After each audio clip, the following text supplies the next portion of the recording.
네, 안녕하세요 여러분. 오늘은 이제 오늘부터 3과목이 들어가요. 3과목이 들어가는데 그 3과목 내용부터는 이제 통계 분석을 저희가 써야 되잖아요. 그래서 통계 분석을 이제 들어가는 데 앞서서 여러분들의 책에는 되게 간단하게 설명되어 있고 여러분들의 책 내용 외에 조금 더 아시고 싶은 내용들이 있으실 것 같아서 이 강의에서는 PPT를 제가 이제 자료로 만들었는데요.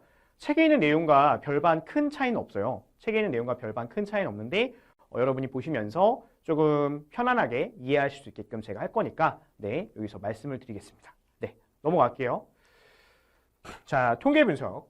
화면이 좀 저번보다는 좀 작아졌는데 그럼에도 불구하고 임팩트 있게 보실 수 있을 거라 생각을 합니다. 보시면 자, 여러분들이 예전에 있었던 그 내용들은 예전에 이제 분석 방법론이죠. 메소돌로지가 있는데 이 분석 방법론에서는 세마라고 하는 것이 쓰였고요. 이 세마라고 하는 것은 뭐냐면 샘플, 데이터를 추출하는 거. 그러니까 표본을 뽑는 거예요, 표본. 근데 지금 그럼 이제 슬슬 어렵죠. 표본? 안 배웠는데? 이제 할 거예요, 저랑. 이제 할 거예요. 제 자료가 1장부터 한 뭐 12장에서 14장 정도까지 있는데요. 아마 여러분들의 내용 중에 분산 분석이나 뒤에서 이 중요한 내용이긴 한데 시험을 위해서 그걸 다 공부하기엔 내용 양도 많고 별로 많이 이제 그거에 대한 공부를 하기보다 머신러닝과 딥러닝을 공부하시는 게 더 좋아서 제가 뒷페이지로 뺄 겁니다. 알겠죠? 분산 분석은 참고 자료에는 넣어드릴 수 있으나 설명은 안 할 거예요. 알았죠? 설명 안 할 거니까 혹시 오해하시지 말고 자, 갑니다. 세마. 자, 그럼 세마라고 하는 것은 여기에 샘플링, 데이터가 전체가 있는데 그 중에서 일부를 뽑아요. 선생님 왜요? 라고 하면 자, 여러분들 제가 저번에도 예를 들었죠. 여러분들은 윈도우즈 95를 보신 분도 계실 수가 있고 보통 일반적으로 지금 대학생 분들이시라면 안 보셨을 거예요. 그죠? 윈도우즈 95 시절에는 지금 여러분들의 10기가 아니면 100기가와 같은 형태의 저장 공간이 없었습니다. 저장 공간이 없었다는 건 뭐예요? 분석을 하고 싶어도 컴퓨터로 분석하는 데에 대한 한계점이 있었다는 얘기예요. 그렇기 때문에 그러면 그 분석을 우리가 효과적으로 할 수 있게끔 지금은 디바이스의 발달, 그죠? 산업계의 발달, 학계의 발달, 그죠? 고객 데이터 축적 등등의 1과목에서 했던 내용들 여러분 기억나시나요? 그렇기 때문에 과거에는 데이터에 대해서 전체 데이터에서요. 일부를 뽑았어요. 그죠? 그게 표본입니다. 샘플이라고 하는 것은 여러분이 생각하는 샘플이 아니라 전체에 있는 데이터에서 표본을 뽑은 것이 샘플이에요. 이해되죠? 그 다음에 그 샘플 데이터를 가지고 그냥 막 분석을 하는 것이 아니라 이 데이터의 특성이 어떻게 되어 있는지를 가지고 보면서 explore, 데이터 탐험이라고 표현을 하는데 데이터의 정보를 보게 됩니다. 이게 발전된 것이 빅데이터 업계에서는 우리가 EDA라고 부르는 것이고요. 이것을 우리가 한국말로는 탐색적 데이터 분석이라고 하는 거예요. 데이터 애널리시스. 됐죠? 그 다음에 modify. 이 modify가 뭔지 여러분이 헷갈리실 텐데요. 이 modify가 여기에 들어가는 preprocess와 transform입니다. 시험에 이거 안 나와요? 세마는 시험에 아직 나온 적 없어요. 빅분기에서는 나올지 몰라도 ADSP에서는 나온 적이 없어요. 미리 말씀드릴게요. 안 나오는데 뭐예요? 과거엔 이랬다고. 그러니까 제일 과거 연대순이 어떻게 돼요? 연대순이 색을 바꿔서 말씀을 드릴게요. 이렇게 흥분하죠? 데이터 이제 통계하면 되게 재밌어가지고 전 흥분을 좀 해요. 자, 과거로부터 현재까지 이렇게 오는 거예요. 아셨죠? 그러면 세마라고 하는 것은 이렇게 데이터를 전처리하는 거고 그 다음에 모델링이 들어가고 자, 어세스먼트 뭐예요? 평가가 들어가게 되죠.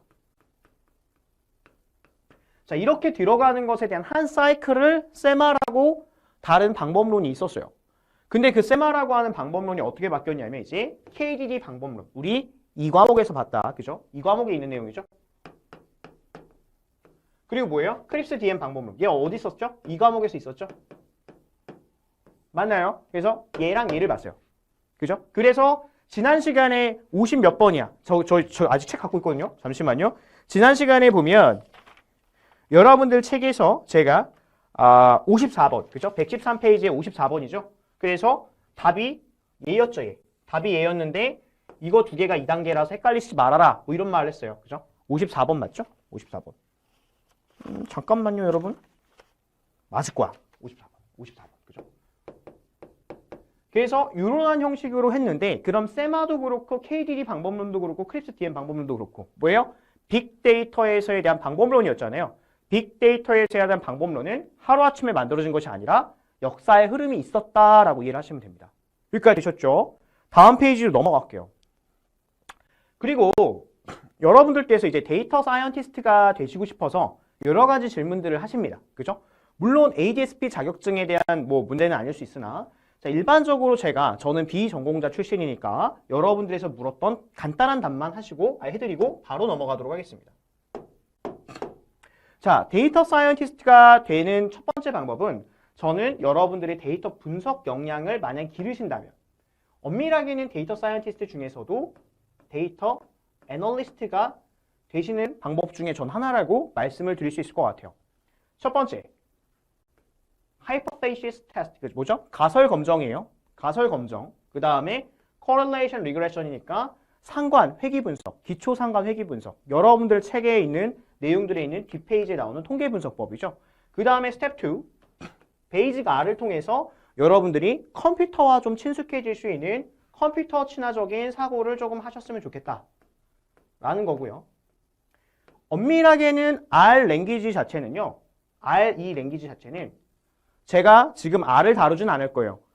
현재 지금 트렌드에 의거하면 R 자체가 많이 시험에 출제는 안 돼요. 그러니까 R의 결과표를 보고 나서 이 R의 결과표를 보고 나서 해석해서 저희가 통계적으로 추론해서 풀어봐 라는 건 나오는데 R 소스 코드 자체가 선생님 소스 코드가 뭐예요? 그러니까 컴퓨터에 해당하는 문법 자체가 출제되는 경우는 지양 되고 있어요. 지양. 그죠? 지양.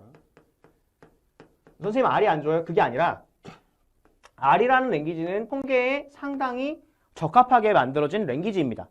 그리고 이 중간 단계로 그래서 컴퓨터에 대한 여러분들이 약간 이해를 하실 수가 있고 컴퓨터에 대한 프렌들리하게 familiar 해줄 수 있는 그런 것을 할 수가 있어요. 됐죠? 그래서 R의 데이터 구조. 그렇기 때문에 ADSP에서는 저는 R이 나오지 않았는가라고 추측을 하고 있고요. 하지만 지금 뭐 교양 필수로 그리고 대학교에서 여러분들이 파이썬을 배우실 겁니다. 그죠? 파이썬을 배우시고 계시죠?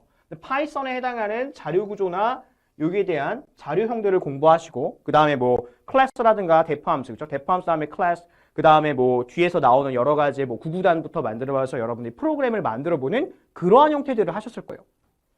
맞죠?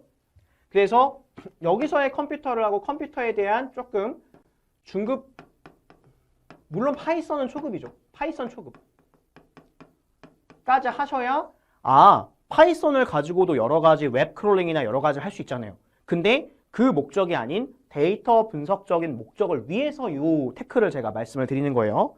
그거를 말씀을 드리는 거고 그 다음에는 머신러닝에 대한 컨셉이 들어가면 좋겠죠. 그죠? 이 머신러닝은 어디서 왔느냐? 과거에 있었던 정형 데이터 마이닝에 해당하는 내용이 나옵니다.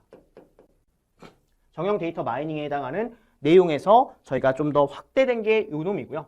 그 다음에 그것이 조금 더 딥러닝으로 이렇게 확장이 된 것이죠. 그래서 정형 데이터 분석은 얘가 좀 더 잘 맞고요. 비정형 데이터는 얘가 조금 더 파워풀합니다. 얘가 좀 더 파워풀하죠. 이해가 되셨나요? 그래서 여러분이 이미지 분석, 뭐 텍스트 마이닝, 혹은 뭐 챗 GPT에서 나와지는 내용들은 딥러닝을 기반으로 하게 되는 거고요. 됐나요? 근데 우리가 시험에는 뭐예요? 시험에는 얘는 안 나오죠. 시험에는 얘는 안 나와요. 그 다음 뭐 나오죠? 얘 나오죠. 그죠? 베이지가 요즘에 나와요? 안 나와요? 나오는 경우도 있고 안 나오는 경우도 있는데 시간 많은 보세요. 알겠죠? 시간 많은 보시고 시간이 많지 않다 라고 하신다면 이건 조금 저는 우선순위에서는 후순위로 조금 빼셔도 상관은 없어요. 단 회귀랑 상관 분석할 때에는 이 결과표를 읽어볼 필요는 있습니다. 결과표를 읽어볼 필요는 있어요. 그리고 얘 나와요? 안 나와요? 나와요. 나와요. 그 중에서도 어디가 많이 나와요? 여기가 많이 나와요. 그 중에서도 어디가 많이 나와요? 여기가 많이 나와요. 얘가 한국말로 해드리면 클래시피케이션은 분류고 리그레서는 회귀고 차원 축소, 디멘션 리덕션이거든요. 차원 축소, 어소시에이션 룰, 연관규칙 분석이에요. 여러분의 가장 마지막에 있는 게 연관규칙 분석인데 여기서도 문제가 좀 나와요. 그리고 클러스터링. 군집 분석 최근에 나왔다 안 나왔다 1년에 4회차를 보면은 한 회차에만 좀 쏟아져 나오는 문제라서 약간 시간이 없으시다면 제가 우선순위를 하는 순서대로 공부하시는 게 조금 더 효과적일 수 있다 말씀을 드리고 딥러닝 나와야 하나요? 나오긴 하는데 거의 잘 안 나와. 그죠? ANN으로 해서 나오는 경우가 있는데 잘 안 나옵니다. 그죠? 왜? 딥러닝을 측정하거나 시험 문제로 보는 거는 생각보다 어렵거든요. 생각보다 거기에 대해서 보는 건 어렵기 때문에 그래서 여러분들이 정말 시간이 없으시다면 이렇게 끊어가시면 되고 공부하는 순서는 이렇게 하시면 여러분들이 조금 헷갈림을 덜 하실 수 있다 라는 말씀을 드릴게요. 갑니다. 다음 페이지로 갈게요. 자, 그러면 본격적으로 시작을 해봅시다. 그러면 도대체 통계학은 뭐야? 라고 해서 기초통계학에 대한 정의부터 보죠. 자, 여러분 공부를 하시면 여러분 이런 게 있어요. 어떤 게 있냐면 지금 뭐 우리 앞에 다르게 이제 뭐 리코딩하고 계시는 저희 직원분도 계시고 하시는데 간혹 이제 말을 걸죠, 제가. 그죠? 전공이 뭐예요? 물어봐요. 그럼 이제 앞에 계신 분 한 분은 예를 들어 이런 말을 해요. 선생님, 저 유아교육과인데요. 그럼 이제 물어봅니다. 유아교육 전공에 대해서 설명을 좀 해주세요. 그죠? 그죠? 그럼 저는 뭐예요? 선생님은 원래 뭐예요? 저는 원래 학부가 경영학이거든요. 선생님 뭐예요? 물어보면 저는 경영학부니까 뭐라고 얘기를 하냐면 제한된 자원으로 인해서 효과적인 의사결정과 자원 배분을 하기 위해서 과학적으로 자원 배분을 하는 과목이 경영학. 근데 여러분 약간 비슷하죠? 뭐요? 경제학과에서도 그런 말 들어봤죠? 그죠? 그리고 뭐요? 통계학. 통계학 정의 시험에 나올까요? 안 나올까요? 안 나와요. 시험엔 안 나와. 하지만 뭐예요? 우리가 알아야지 이해를 해야지 문제를 좀 효과적으로 풀 수 있겠죠? 첫 번째 갑니다. 통계학의 정의예요. 통계학이란 자, 제가 볼드체로 빨간체를 해놨는데 불확실한 상황에서 현명한 의사결정을 하기 위한 이론과 방법의 체계를 의미해요. 외워야 된다 말아야 된다? 외우지 마라. 안 나온다 시험에는. 근데 이런 게 통계학이구나. 근데 좀 약간 더 과학적인 방법으로 얘기를 하겠죠. 그죠? 그럼 이제 통계학의 활용 사례. 여러분 가장 통계학을 많이 어디서 쓰죠? 머신러닝이요. 아이 그건 좀 너무 교과서적이고. 로또. 그죠? 아니면 우리 로또 당첨될 확률. 그죠? 아니면 경주마에서 어떠한 말이 우승하나 안 하냐. 그죠? 그리고 야구 타율. 이런 거를 보면서 우리가 통계학에 대한 활용 사례를 하죠. 그리고 제가 어느 이 점수를 맞았을 때 이 대학을 들어갈 수 있을 확률, 들어가지 못할 확률 등등에 대한 것들을 나오게 됩니다. 그죠? 그래서 통계가 다 붙이면 다 통계가 되죠. 심리학에서는 심리통계, 교육통계, 뭐 의료통계, 경영경제통계 등등이 있으니까. 그죠? 요거랑 똑같은 거죠. 적용 사례만 달라지는 것이 거지 내용이 달라지는 건 아니다. 요거 표 보지 마세요. 그냥 이뻐 보이려고 넣은 거예요. 보지 마세요. 알겠죠? 자, 그럼 통계학이라는 건 뭐예요? 자, 물어볼게요. 외우라고 외우지 말라고. 외울 필요 없다고. 근데 전 뭐예요? 선생이니까 외워야죠. 뭐예요? 어떠한 효과적인 의사결정을 하기 위한 이론과 체계. 그죠? 근데 과학적인 이론과 체계였으면 좋겠다. 라고 얘기를 한 거고. 그럼 모집단과 표본이 들어갑니다. 그죠? 모집단과 표본이 들어가죠. 그러면 우리가 자, 모집단 뭐예요? 라고 물어봐요. 모집단 뭐예요? 라고 하면은 연구자의 관심의 대상이 되는 모든 개체의 집합들을 의미합니다. 예를 들어서요. 이런 거예요. 여러분이 지금 몇 명이 제 수업을 듣는지 몰라요. 그죠? 그러니까 일반적으로 모집단은 몰라요. 하지만 모집단을 여러분이 아는 쉬운 예로 들게요. 여러분의 관심사가 전국에 있는 남성의 키를 조사할 수도 있고요. 아니 뭐요? 제 관심이 아니면 우리 가족의 키를 제가 조사할 수도 있겠죠. 그럼 우리 가족 키 보면 뭐요? 아빠, 엄마, 저, 그리고 제 여동생 있거든요. 그럼 이렇게 4명에 해당하는 사람들의 키를 모아서 저희가 볼 수 있어요. 그게 관심되는 그 집단이 뭡니까? 모집단. 거기서 표본 집단 뭐예요? 여러분들의 뭐 여동생이 있고 본인이 있다 라고 하면 뭐예요? 자기 자신과 동생 이렇게 되겠죠. 그럼 일반적으로 모집단의 부분 집합적으로 됐으니까 일반적으로 뭐예요? 표본 집단은 모집단보다 작아요. 그죠? 작죠. 모집단에서 조사 대상으로 채택된 일부인 겁니다. 일부.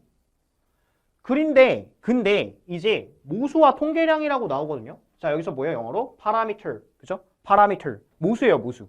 여러분이 컴퓨터에서 배운 파라미터랑 스펠링 똑같죠? 그거랑 전혀 1도 상관없다. 그죠? 컴퓨터에서 배운 파라미터는 뭐예요? 매개 변수. 그죠? 여기서 배운 파라미터는 뭐예요? 모수. 여러분 잠깐만요. 죄송합니다. 모수 이렇게 되는 거죠. 그럼 선생님 뭐가 어떻게 되는 건가요? 뭐 어렵게 생각하지 마세요. 어렵게 생각하지 말고 당연한 얘기를 어렵게 하는 거거든요. 다시 뭐라고? 당연한 얘기를 어렵게 하는 거예요. 여러분의 관심의 대상이 뭐예요? 집에 있는 여러분들 부모님과 여러분 형제 자매의 키에 관심이 있어요. 관심만 있지. 근데 뭐예요? 그럼 키를 하면 여러분 다 그냥 즉흥적으로 뭘 생각해요? 센티미터. 그죠? 그러면 우리 아빠 키가 예를 들어 180이고 우리 엄마 키가 165고 제가 뭐 170이고 여동생이 160이에요. 예를 든 겁니다. 예를. 그럼 뭐예요? 자, 이렇게 척도 다니는 센티미터로 나타냈습니다. 그럼 여러분 뭐가 되죠? 모집단의 특성을 수치로 나타냈죠. 자, 여기서 모수 찾아보세요 해요. 모수 뭐야? 얘지. 됐어요? 얘네들을 숫자로 나타낸 게 모수라니까요. 그러면 거기서 제가 표본 집단에서 저랑 동생 빼라고 했잖아요. 저랑 동생만 이렇게 빠졌어요. 그죠? 그러면 모수는 여기에 해당하는 전체를 얘기한 게 모수고 통계량은 뭐예요? 얘죠. 통계량은 여기에 있는 것들을 떼서 특성 수치로 나타낸 거니까 얘네 둘이 특성 수치가 됩니다. 어려워요? 안 어려울걸? 그죠? 안 어렵죠? 그래서 모집단은 이 전체를 얘기하는 거고 표본은 부분집합을 얘기하는 건데 모집단의 특성은 모수라고 하는 것이고 근데 우리가 한국말로 계속해서 얘기할 수는 없잖아요. 한국말로 계속해서 얘기할 수는 없으니까 얘를 이러한 특수한 형태로 나타내게 됩니다. 얘가 뭐냐면 얘를 뮤라고 읽어요. 뮤 온라인, 그죠? 그 게임 뮤와 같아요. 뮤라고 얘기를 하는 거고 그 다음에 얘를 갖다가 우리는 뭐라고 해요? 시그마라고 읽습니다. 얘는 그러니까 시그마 뭐예요? 제곱이겠지. 됐나요? 시그마 제곱. 됐죠? 그럼 얘는 뭐라고요? 얘는 시그마라고 해요. 됐죠? 그러면 표본의 특성인 통계량은 얘를 갖다 우리가 뭐라고 해요? 그냥 가만히 있지 않고 얘는 X바라고 읽어요. X잖아요. X 위에 뭐예요? 짝대기 있잖아요. 그러니까 바라고 읽어요. 그리고 얘 뭐예요? 뭐라고 했죠? 그냥 S예요. 얘는 S라고 그냥 읽으시면 됩니다. 그죠? S, 그게 그냥 S고. 되셨나요? 그래서 모집단의 특성을 나타낼 때는 우리가 모수에 해당하는 이러한 형태들을 쓸 거고 표본을 나타낼 때는 이러한 것들을 쓸 겁니다. 됐어요? 안 어렵죠? 자, 그리고 통계학이라는 학문은 뭐냐면 자, 보세요. 다음 페이지 일단 보면서 얘기를 하죠. 그럼 통계학에서는요. 크게 두 가지로 나뉘게 됩니다. 두 가지로 나뉘게 되는데 기술 통계학이라는 게 있고요. 그 다음에 추리 통계학 혹은 추론 통계학 같은 말이거든요. 추론 통계학이라는 것이 나오게 돼요. 얘 같은 말이. 그러니까 descriptive. 이거 테크니컬 아니다. 테크니컬 아니죠. 그러니까 뭐예요? 기술 통계학이니까 데이터가 어떻게 되어 있는지 그냥 설명만 해주는 거. 그게 기술 통계학이에요. 됐나요? 그 다음에 추리 통계학은 뭐예요? inferential. inferential 뭐예요? 추리라는 말이 있고 이 추리는 뭐예요? 추론이라는 말과 인맥상통해요. 됐나요? 추리, 추론 비슷한 말이거든요. 그러면 자 기술통계학 여기 잘 해놨네요. 그죠? 자료 수집, 자료 정리, 자료 해석의 과정을 통하여 모집단 또는 표본집단의 특성을 파악한다. 이것은 모집단이든 표본집단이든 상관이 없어요. 됐나요? 자 그러면 자 추리통계학은 모집단에서 뽑은 표본들을 분석해서 뭐예요? 모집단을 맞춰나가는 과정. 얘가 추리통계학이에요. 우리 학급에 평균 시험 점수를 알기 위해서 자료를 구해야 해서 평균을 구하는 건 뭡니까? 기술 통계학입니다. 그리고 몇백 명의 표본을 통해서 그들의 점수를 바탕으로 전국 고교생들의 모의고사 성적을 추론하는 방법. 얘는 추측, 추리, 추론 다 똑같은 말이에요. 다 똑같은 말입니다. 됐습니까? 됐죠? 됐죠? 그럼 여러분들 책에 지금 책은 118페이지와 119페이지를 하고 있는데 이 내용이 그렇게 어렵게 와닿지 않을 거예요. 지금 제가 쓴 거랑 여러분 PPT랑 똑같죠? 그죠? 근데 이 추리통계학은요. 두 가지로 이렇게 또 나뉘게 돼요. 이 추리통계학은 뭐로 나뉘냐면 잘 보여요? 보이나? 안 보이시면 지우고 제가 다시 할게요. 안 보여요. 그럴 수 있지. 그죠? 그럴 수 있지. 그러면 얘가 두 개로 나뉘게 돼요. 그럼 추리 통계학이라는 건 어떻게 나뉘냐? 일단은 저희가 모수 통계학이라는 게 있고요. 그리고 비모수 통계학이라는 게 있어요. 됐어요? 다음 페이지에 있어요. 다음 페이지에 보면서 말씀을 드릴게요. 자, 통계학의 정의. 자, 추리 통계학. 통계학에서 모수 통계학과 비모수 통계학, 그래서 parametric, 그렇죠? 나오죠? parametric statistics가 있고 non-parametric statistic가 있는데 모집단의 분포에 대한 가정이 필요하다. 뭔가 말이 좀 어려워. 근데 미리 좀 얘기하면 여기다가 옆에다가 써놓으시면 좋아요. 모집단의 분포 뭐예요? 일반적으로 정규분포 가정입니다. 정규분포 가정이에요. 쟤 뭔지 모르겠어요. 이거 그죠? 분포를 여러분이 그리다 보면 이러한 형태의 분포가 생길 때도 있고 이러한 형태의 분포가 생길 수도 있어요. 하지만 정규분포라고 하는 놈은 어떻게 생기냐면요. 이렇게 생겼습니다. 이렇게 있으면 아니면 어떤 모양이든 상관없어요. 어떤 모양이든 상관없는데 뭐예요? 가운데 0을 기준으로 했을 때 양쪽이 다 뭡니까? 양쪽이 다 대칭인 데이터. 이것을 우리는 정규분포를 따른다라고 해요. 분포를 그냥 쉽게만 얘기할게요. 이거 3장에서 또 나올 거거든요. 3장, 5장에 가면 또 나와. 제 자료를 보면 3장, 5장에 또 나오거든요. 그렇기 때문에 이렇게 나오기 때문에 여러분들이 보시면 뭡니까? 일단은 그럼 모집단의 분포가 정규분포라고 하는 가정이 들어가야 되는구나를 적어 놓으시고, 그럼 자료형의 경우에는 뭐예요? 연속적 자료라고 나와 있어요. 연속적 자료 지금 뭔지 모르겠죠? 쉽게 얘기하면 뭐예요? 실수형 자료다라고 하면 됩니다. 이거 챕터 2에서 바로 볼 거예요. 챕터 2에서 바로 볼 겁니다. 그러면 여러분들 페이지에서 지금 120페이지, 제 책을 갖고 계신 분들은 120페이지를 보면은 모수 통계학과 비모수 통계학 보실 수가 있고요. 그러면 이 비모수 통계학에서 뭐예요? 모집단의 분포에 대한 가정이 필요 없다. 비모수는, 그죠? 색깔을 좀 달래드릴까요? 그죠? 그리고 자료형에서 질적 자료, 수량적 자료, 빈도수 등 비연속적 자료가 생긴다. 아직은 감을 몰라도 돼요. 암기만 하시려면은 시험에 선생님 뭐가 나오나요? 시험에서는 120페이지에 비모수 통계학의 특징과 모수 통계학의 종류가 나오는데 제가 PPT에는 종류는 안 넣어놨습니다. 지금 보시면 자, 첫 번째 모수 통계학에서는 모집단의 분포 모양이 뭐예요? 여기 써놨네. 정규분포라는 것을 가정해야 되고 자료가 연속형이어야 된다는 가정을 충족시켜 줘야 된다는 겁니다. 그럼 비모수 통계학에서는 뭐예요? 그딴 거 필요 없지롱. 없어도 돼. 그게 뭐예요? 표본의 크기가 충분하지 않아도, 심지어 크기가 충분하지 않아도 활용을 할 수 있으며 질적 자료 및 비연속적 자료 등을 활용해서 사용을 한다는 거죠. 그래서 편한 건 뭐예요? 당연히 비모수 통계학이 훨씬 편해요. 근데 뭐예요? 신뢰성과 활용성은 얘가 더 큰 거죠. 그럼 여러분들도 느끼시겠죠? 보통 시험엔 어려운 게 나와요? 쉬운 게 나와요? 지금 ADS-B 쉽다 그랬는데요. 그래도 어려운 게 나와요? 쉬운 게 나와요? 이게 더 시험에 많이 나오겠죠? 이해되셨습니까? 이 모수 통계학이 더 시험에 많이 나올 거예요. 비모수 통계학은 나와요. 뭐가 나오냐? 120페이지에 비모수 검정의 종류 나오죠. 부호 검정, 위콕스 내 순위합 검정, 위콕스 내 저희 부호 순위합 검정, 그 다음에 만 윈니의 유 검정, 그 다음에 런 검정, 그죠? 스피얼만의 순위 상관계수 등등 나오죠? 그냥 다음 중에 모수 통계학과 비모수 통계학의 다른 종류 하나는 써놓으세요. 그 별표 쳐놓으세요. 별표. 책에 별표 쳐놔. 책에 별표 3개든 5개든 쳐놓으세요. 문제 한 문제 정도 최근 트렌드에서 나왔던 적 있거든요.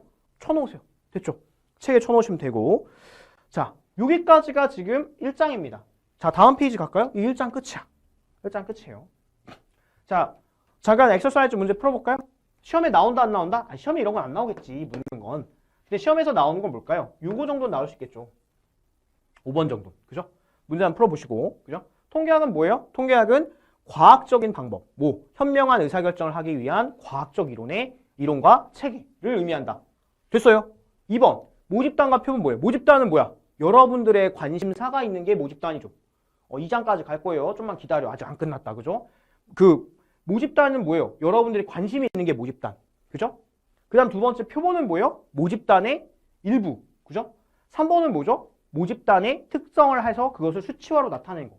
만약에 여성분들이라면 몸무게에 관심이 많다 하면 몸무게라는 숫자를 우리가 파운드로 만들 수도 있고 킬로그램으로도 만들 수 있잖아요. 그죠? 그런 거. 그것을 전체를 수치화했느냐, 일부를 수치화했느냐. 그게 모수와 통계량인 거고 기술통계학과 추리통계학의 차이는 뭔가요? 모집단을 맞춰보냐. 모집단과 표본의 개념이 있느냐, 없느냐. 그것이 기술통계학과 추리통계학의 차이고 5번, 모수통계학과 비모수통계학은 뭐예요? 정규분포 가정과 뭐 거기에 해당하는 게 있다. 그리고 비모수통계학의 종류. 책은 120페이지입니다, 여러분. 120페이지에 해당하는 책 내용을 정리하시면 돼요. 자, 어때요, 여러분? 여기까지예요? 아니면 더 해요? 가볍게 통계학을 했는데 실은 마음 같아서는 지금 더 하고 싶거든요. 마음 같아서는 더 하고 싶은데 일단 통계학에 여러분들을 제가 통증 없이 해드릴게요. 통증. 갑자기 갑자기 통증을 왜 얘기해? 통증 없이. 뭐야? 통계학 증오학과죠. 통계학 증오학과. 그죠? 여러분 통증 없이 해드릴게요. 알겠죠? 통증 없이 해드릴 테니까. 그러니까 최대한 수식을 빼고 개념적으로만 설명을 드릴 테니 저랑 잘 따라오시면 그래도 지금 앞에서 우리 이미 암기 과목 다 했잖아요.